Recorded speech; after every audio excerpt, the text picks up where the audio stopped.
Hello guys, Assalamualaikum dan salam sejahtera. So hari ini kita nak tunjuk cara potong nanas ataupun pineapple. Pertama kita potong atas dia. Wah, nanas ni dia belum masak sangat, tapi okey lah. Kita nak buat pencuk. Okey, dan potong bawah dia dan potong tepi.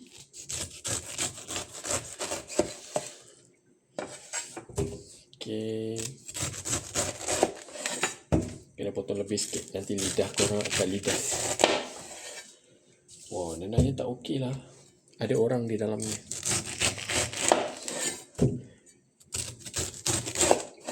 Okey,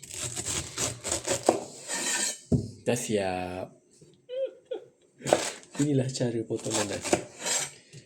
Yang lidah-lidah ni korang boleh buang lah.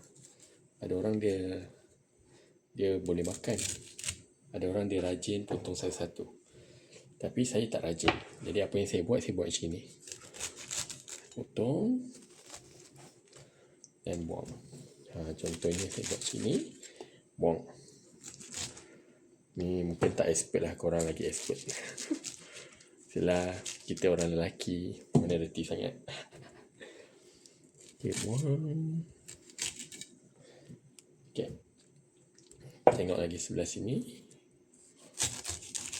Daripada nanas yang besar, kau tengok tinggal sekecil je. Ni kalau bini aku nampak ni, dia gelakkan je.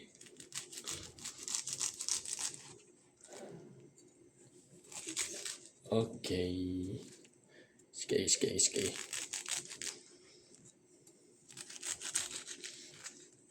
Tak apa, kita pun tak guna banyak. Ni kalau kat pasar ni murah je ni, satu dalam RM2. Okey, jadi dah cantik kan? Sebelah sini dia cantik. Tu je. Okay, bye.